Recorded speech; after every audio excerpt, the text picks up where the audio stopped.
जय श्री कृष्ण। भगवान कृष्ण अर्जुन को कहते हैं कि हे पुरुषोत्तम,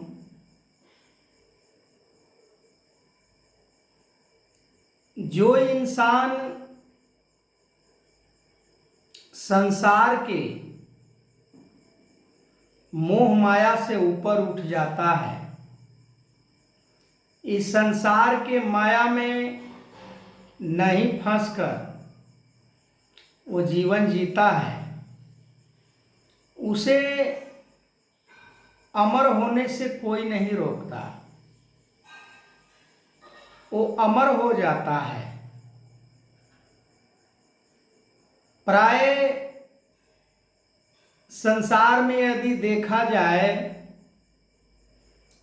तो हर इंसान अपने अपने परिस्थिति को सुधारने में लगा होता है, पर स्थिति और परिस्थिति उसके हाथ में नहीं होता है। जैसे अर्जुन युद्ध रूपी स्थिति को बदलना चाह रहे हैं, पर वो स्थिति नहीं बदलने वाली है, क्योंकि स्थिति और परिस्थिति दोनों विधाता के हाथ में होता है, यानी भगवान परमात्मा के हाथ में होता है। भगवान श्री कृष्ण के हाथों में था, पर अर्जुन प्रयास कर रहे हैं। सुख दुख से ऊपर जो प्राणी इस संसार में उठ जाता है, उसे संसार में कोई पराजय नहीं कर सकता, उसे संसार में कोई हरा नहीं सकता। फिर भी अर्जुन को यहाँ पर मोह है। ना समझी के कारण अर्जुन बार बार एक ही बातों को दोहराने का प्रयास करते हैं कि मैं युद्ध नहीं करूंगा, मैं युद्ध नहीं करूंगा, पर युद्ध उन्हें करना है।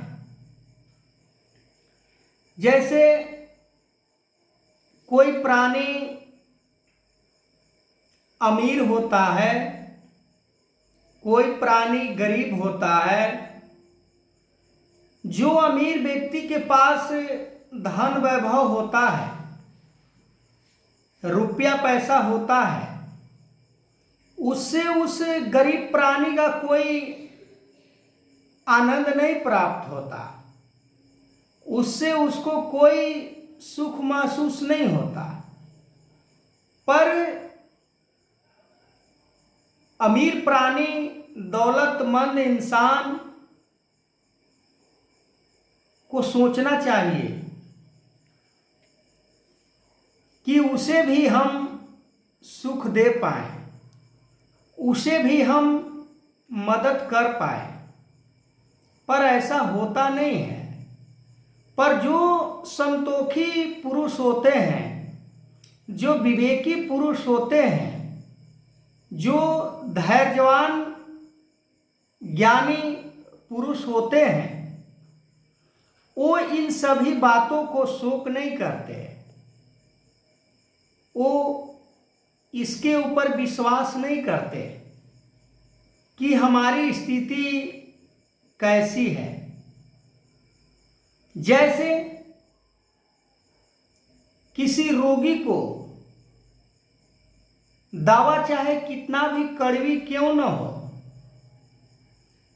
वो उसे खा जाता है, क्योंकि वो जान रहा होता है कि इन दवाओं से हमें रोग से मुक्ति मिलनी है।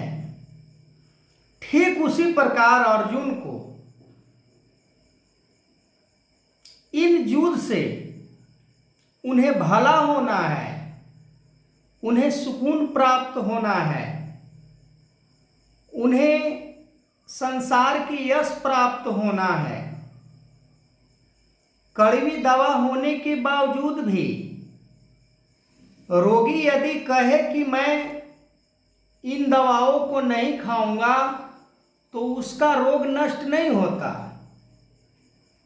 पर डॉक्टर वैद्य का सलाह को मानकर वो कड़वी से कड़वी दवा को सेवन कर जाता है।